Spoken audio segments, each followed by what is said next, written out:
আমি 1 নম্বর আসামি নই। 1 নম্বর আসামি হচ্ছেন মুহাম্মদ সাল্লাল্লাহু আলাইহি সাল্লাম। তিনি হলেন আদেশদাতা, আমি হলাম অনুবাদক। তিনি হলেন আদেশদাতা, আমি হলাম অনুবাদক। তিনি হলেন আদেশদাতা, আমি হলাম অনুবাদক। আসসালামু আলাইকুম ওয়া রাহমাতুল্লাহি ওয়া বারাকাতুহু।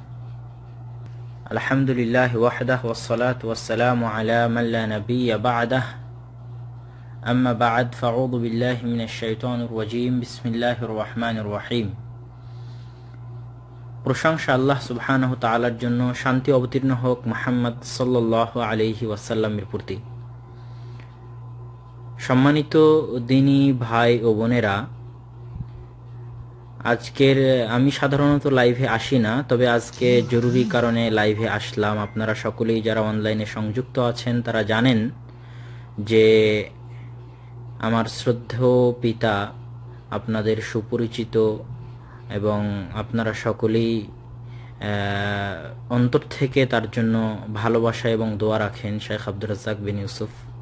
তার বিরুদ্ধে বাংলাদেশের সিলেট বিভাগের সুনামগঞ্জ জেলার অধীনে জগন্নাথপুর উপজেলায় একটি মামলা দায়ের করা হয়েছে, 1000 কোটি টাকার মানহানি মামলা, যা বাংলাদেশের বিভিন্ন দৈনিক পত্রিকায় প্রকাশিত হয়েছে। এই সংবাদ প্রকাশ হওয়ার পর আমরা সন্দিহান ছিলাম যে সত্যিকারই মামলা করা হয়েছে কিনা। পরবর্তীতে আমরা সিলেটের সুনামগঞ্জ জেলার ওই থানা থেকে মামলার কাগজটি উঠাই এবং দেখি যে হ্যাঁ, সত্যিকারই একদল ভাই মামলা করেছেন। তো মামলার বিষয় হচ্ছে যে শেখ আব্দুর রাজ্জাক বিন ইউসুফ তার বিভিন্ন বক্তব্যে বাংলাদেশের জাতীয় সঙ্গীত বা বাংলাদেশের জাতীয় কবি নজরুল বা বাংলাদেশের অনেক সম্মানিত ব্যক্তিগণের মধ্যে অন্তর্ভুক্ত শাহ মখদুম, শাহ জালাল, তাদেরকে কটাক্ষ করে মন্তব্য করেছেন মর্মে অভিযোগ আনা হয়েছে। তো এই বিষয়ে আমরা প্রথমত বলতে চাই যে আল্লাহ সুবহানাহু তাআলা পৃথিবীর প্রতিটি মানুষকেই পরীক্ষা করে থাকেন। যারাই চিরজীবন হকের দাওয়াত দিয়েছে তাদের উপর পরীক্ষা নেমে এসেছে।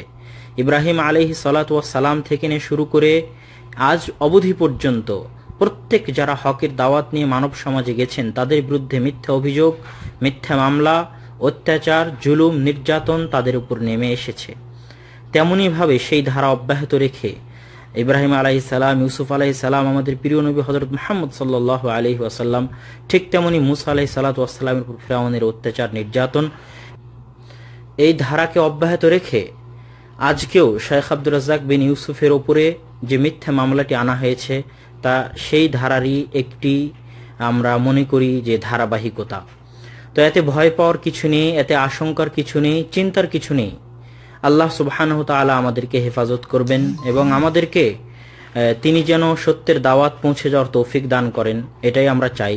তো সম্মানিত উপস্থিতি, মামলার বিষয়ে দুটি কথা। এক, তিনি যে অলিয়া উলিয়ার বিরুদ্ধে মন্তব্য করেছেন, কটাক্ষ করেছেন মর্মে যে অভিযোগটি, এটি মিথ্যা অভিযোগ। শাহজালাল, শাহ মখদুম রাহিমাহুল্লাহকে আমরা অন্তর থেকে শ্রদ্ধা করি। তারা দ্বীনের দাওয়াত নিয়ে, শিরক এবং বেদাতের বিরুদ্ধের দাওয়াত নিয়ে এদেশে এসেছিলেন, তাওহীদের দাওয়াত নিয়ে এদেশে এসেছিলেন। তাদেরকে আমরা অন্তর থেকে শ্রদ্ধা করি। মূলত তারাই শাহ মখদুম, শাহ জালাল এবং শাহ পরাণের অবমাননা করেছে, যারা তাদের কবরের উপর মাজার তৈরি করেছে।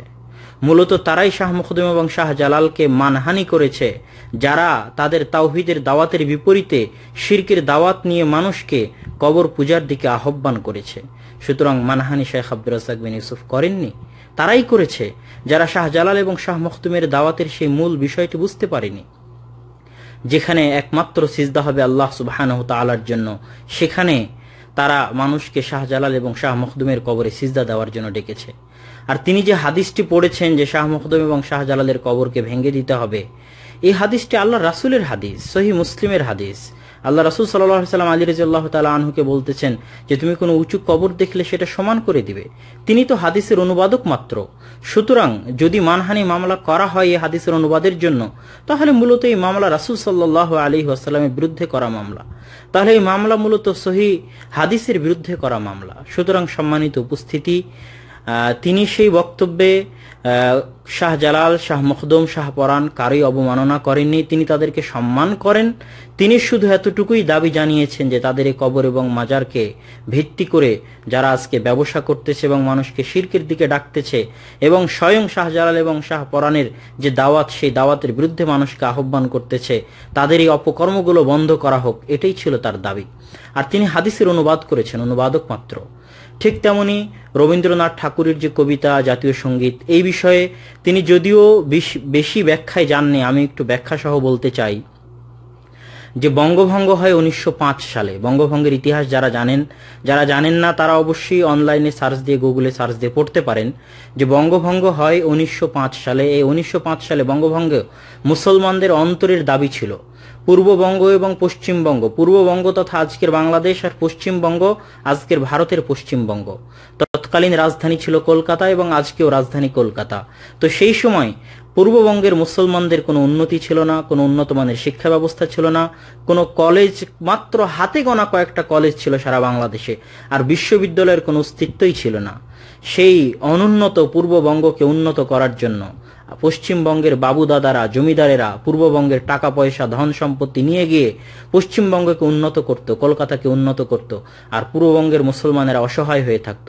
স্বয়ং রবীন্দ্রনাথ ঠাকুর মুসলমানদেরকে মুসলমান চাষা বলে সম্বোধন করেছেন তার বিভিন্ন লেখায়। তো সেই বঙ্গভঙ্গ ছিল মুসলমানদের প্রাণের দাবি। স্যার সলিমুল্লাহ থেকে শুরু করে, তারপর শেরে বাংলা একে ফজলুল হক থেকে শুরু করে আরো যত মুসলিম নেতা ছিলেন, সকলেই এই বঙ্গভঙ্গ চেয়েছিলেন মুসলমানদের উন্নতির জন্য। কিন্তু রবীন্দ্রনাথ ঠাকুর এই বঙ্গভঙ্গ চাননি। তিনি এই বঙ্গভঙ্গকে রদ করার জন্য কবিতা লেখেন 1906 সালে, এবং সেই কবিতাই ছিল আমার সোনার বাংলা। তথা আজকে আমরা যে বাংলাদেশ আলাদা আছে পশ্চিমবঙ্গ থেকে, ভারত থেকে, এই আলাদা বাংলাদেশের বিরুদ্ধেই তিনি সেই কবিতা লিখেছিলেন, আমার সোনার বাংলা।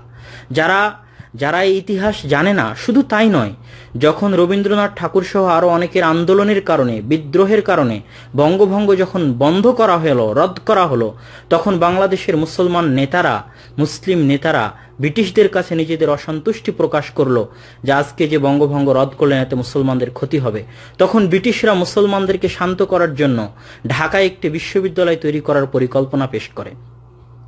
এই বিশ্ববিদ্যালয় প্রতিষ্ঠারও বিরোধিতা করেন রবীন্দ্রনাথ ঠাকুর। আপনি চাইলে পড়তে পারেন the biography of an unknown Indian, এই নামে একটি বই আছে। এই বইয়ের লেখক তিনি শ্রী কুমার চৌধুরী, তার এই বইয়ে এই তথ্যটি পেশ করেছেন যে বাংলাদেশের যে ঢাকা বিশ্ববিদ্যালয় প্রতিষ্ঠা করা হয়েছে, ঢাকা বিশ্ববিদ্যালয় প্রতিষ্ঠার বিরোধিতা যে স্বয়ং রবীন্দ্রনাথ ঠাকুর করেছিলেন। এই বইয়ের লেখক the autobiography of an unknown Indian, এটা পিডিএফ আকারেও পাওয়া যায় অনলাইনে। এই বইয়ে তিনি এই তথ্য পেশ করেছেন যে এছাড়া আরো অনেক তথ্য এবং আরো অনেক ইতিহাস, আরো অনেক বই ঘাটলে এই বিষয়গুলো জানা যায়। সুতরাং আমার সোনার বাংলা, ওই বইয়ের লেখক ছিলেন নিরাজ সি চৌধুরী। নিরাজ সি চৌধুরী তার এই বই the autobiography of an unknown Indian, এই বইয়ে তিনি এই তথ্য পেশ করেছেন যে রবীন্দ্রনাথ ঠাকুর ঢাকা বিশ্ববিদ্যালয় প্রতিষ্ঠারও বিরোধিতা করেছিলেন। সুতরাং আমার সোনার বাংলা এটি মূলত বাংলাদেশের স্বাধীনতা বিরোধী একটি জাতীয় সঙ্গীত। আর শেখ আব্দুর রাজ্জাক বিন ইউসুফ যে মন্তব্যগুলো পেশ করেছেন যে এখানে বলা হচ্ছে তোমার আকাশ, তোমার বাতাস, বা মাতৃভূমিকে মা বলে সম্বোধন করা, এগুলো সবই ইসলামী শরিয়ার দৃষ্টি থেকে গবেষণা করে তিনি পেশ করেছেন। এখন একজন মানুষ যদি চুরি করে, ডাকাতি করে, ধর্ষণ করে, হত্যা করে, রাহাজানি করে, এবং সে যদি শুধু জাতীয় সঙ্গীত পড়ে এই জাতীয় কাজগুলো করে, তাহলে কি তাকে রাষ্ট্রদ্রোহী বলা হবে না? শুধু জাতীয় সঙ্গীতের কারণেই তাকে মাফ করে দেওয়া হবে?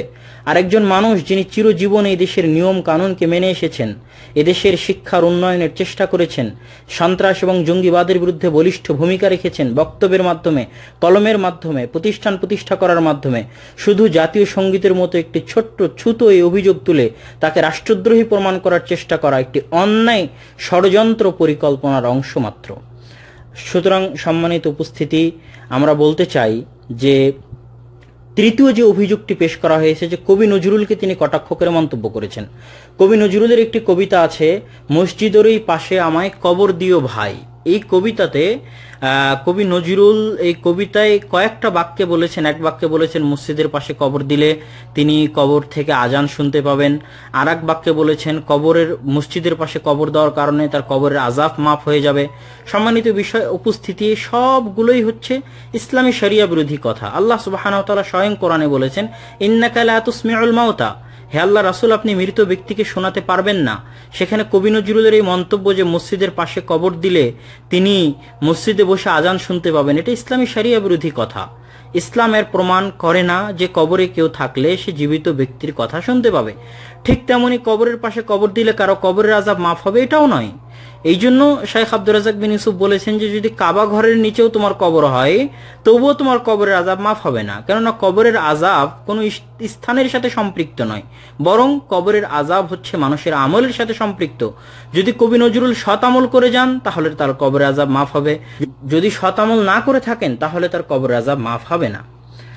এই তিনটি অভিযোগ তথা প্রথম অভিযোগ ওলিয়া উলিয়াদের বিষয়ে, দ্বিতীয় অভিযোগ বাংলাদেশের জাতীয় সঙ্গীত বিষয়ে এবং তৃতীয় অভিযোগ কবি নজরুল বিষয়ে, সবগুলোরই আমরা সারমর্ম পেশ করলাম যে শেখ আব্দুর রাজ্জাক বিন ইউসুফ শুধুমাত্র রাসূল সাল্লাল্লাহু আলাইহি ওয়াসাল্লামের হাদিস এবং কোরআনের আয়াত পেশ করে শিরকের বিরুদ্ধে যে বক্তব্য দিয়েছেন সেই শিরকের বিরুদ্ধের বক্তব্যকে পুঁজি করে আজকে যারা শিরক এবং বেদাতকে পুঁজি বানিয়ে ব্যবসা করতেছে তাদের অন্তরে এই বক্তব্য আঘাত লেগেছে, এই জন্য তারা এই জাতীয় ষড়যন্ত্র অবলম্বন করতেছে।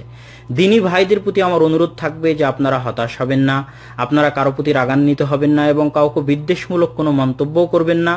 আমরা এই বিষয়টি আইনি সমাধান করার চেষ্টা করতেছি ইনশাআল্লাহ। সকল ভাইয়ের নিকট অনুরোধ যে আপনারা আব্বুর জন্য, শেখ আব্দুর রাজ্জাক বিন ইউসুফের জন্য শুধুই দোয়া করবেন, শুধুই দোয়া করবেন। 2 রাকাত সালাত আদায় করে হোক, হাত তুলে হোক, আল্লাহ সুবহানাহু ওয়া তাআলা তাকে যেন হেফাজত করেন এবং দ্বীনের খেদমতে তিনি যে অবদান রেখে যাচ্ছেন তার এই অবদান যেন আল্লাহ সুবহানাহু ওয়া তাআলা কবুল করেন, তাকে যেন আরো বেশি বেশি খেদমত করার তৌফিক দান করেন এবং তার হায়াত যেন আল্লাহ সুবহানাহু ওয়া তাআলা বাড়িয়ে দেন, তাকে যেন সুস্থ রাখেন। শুধু আপনারা এই দোয়াগুলো সর্বদা যখনই নিজের জন্য দোয়া করবেন তখনই তাকে দোয়ায় স্মরণ রাখবেন। এর বাইরে আমরা মারামারি, হাঙ্গামা, মিছিল, কাটাকাটি, কাউকে গালি দেওয়া ইত্যাদিতে বিশ্বাস করি না এবং আমিও চাইবো আমাদের দিনী ভাইয়েরাও এই জাতীয় কোনো কাজে যাবেন না ইনশাআল্লাহুল আজিজ। সকলেই শুধু আল্লাহর নিকটে দোয়া করবেন, বাকি আইনি বিষয়টা আমরা ইনশাআল্লাহ দেখতেছি। আল্লাহ সুবহানাহু ওয়া তাআলা আমাদের সকলকে কবুল করুক, আমাদের ভুল ত্রুটি ক্ষমা করুক এবং শিরক এবং বিদআতের বিরুদ্ধে আমাদেরকে, আব্বুকে এবং আমাদের পুরো পরিবারকে কাজ করে যাওয়ার তৌফিক দান করুক এবং আপনারা আব্বুর সাথে আব্বুর পরিবারের জন্য দোয়া করবেন। আল্লাহ সুবহানাহু ওয়া তাআলা সকলকে হেফাজত করুক। এতক্ষণ যাবৎ লাইভ দেখার জন্য আমি সকলকে অন্তরস্থল থেকে ধন্যবাদ জানাই। আমি সাধারণত লাইভে আসি না, তারপরেও জরুরি কারণে লাইভে আসলাম। আল্লাহ আপনাদের এই লাইভটুকু শোনার জন্য আপনাদের উত্তম প্রতিদান দান করুক। আসসালামু আলাইকুম ওয়া রাহমাতুল্লাহি ওয়া বারাকাতুহু। জাতিকে বলে যাচ্ছি, জেল বলে ভাবি না, শেল বলে ভাবি না, যতক্ষণ পর্যন্ত দেহে শ্বাস আছে ততক্ষণ পর্যন্ত হাদিসের অনুবাদ করবো ইনশাআল্লাহ। এদেশের মাটিতে যদি হিন্দু কথা বলতে পারে, এদেশের মাটিতে যদি ইহুদি কথা বলতে পারে, এদেশের মাটিতে যদি খ্রিস্টান কথা বলতে পারে, আমি আব্দুর রাজ্জাক এই দেশের মাটিতে হাদিসের অনুবাদ করতে পারি, আমি এই দেশের মাটিতে হাদিসের অনুবাদ করতে পারি। দেশবাসী জেনে রাখো, দেশ শ্বাস থাকাকালীন অনুবাদ করবই করব, দেহে শ্বাস থাকাকালীন অনুবাদ করবই করব। নবী বলেছেন, আলী ছাড়বে না কোন ছবি মূর্তি, সবকে ভেঙে খান খান করে দাও। তুমি ছাড়বে না কোন উঁচু কবর, তুমি সবকে ভেঙে সমান করে দাও। মুসলিম। জনাব জজ হাইকোর্টের মালিক জজ সাহেব, আপনাকে বলে রাখছি, আপনি মনে রাখুন, কালকে যদি আমাকে আদালতে দাঁড়াতে হয় তাহলে আমি মুসলিম শরীফ খুলে আপনার সামনে অনুবাদ করে দেখাবো। আপনার কোনো পথ থাকবে না, আপনাকে লিখতে হবে আদেশ দাতার ফাঁসি ঘোষণা করা হলো আর অনুবাদকের আজীবন জেল ঘোষণা করা হলো। আমি 1 নম্বর আসামি নই, 1 নম্বর আসামি হচ্ছেন মোহাম্মদ সাল্লাল্লাহু আলাইহি সাল্লাম। তিনি হলেন আদেশ দাতা, আমি হলাম অনুবাদক। তিনি হলেন আদেশ দাতা, আমি হলাম অনুবাদক। তিনি হলেন আদেশ দাতা, আমি হলাম অনুবাদক। জজ সাহেব, হাইকোর্ট জজ কোর্টের আপনাকে অনুরোধ করে বলছি, আপনি আমাকে 1 নম্বর আসামি করতে পারবেন না, অসম্ভব। 1 নম্বর আসামি হচ্ছেন মোহাম্মদ সাল্লাল্লাহু আলাইহি সাল্লাম, তিনি হচ্ছেন আদেশদাতা, আমি হলাম অনুবাদক। জাতিকে বলে রাখছি, জাতি যেন এই ছবি মূর্তিকে মরা পর্যন্ত কোনোদিন মূল্যায়ন না করে। যারা করে তারা মুনাফিক মুসলমান, ছবি মূর্তি মূল্যায়ন করার জিনিস নয়। এটা হচ্ছে একটা শিরকি নীতি, আপনাকে ত্যাগ করতে হবে। وخير الخلق أسوتنا بسنتهم جلا نوري لهدي الحق أرشدنا كتاب الله دستوري وخير الخلق أسوتنا بسنتهم جلا نوري لهدي الحق أرشدنا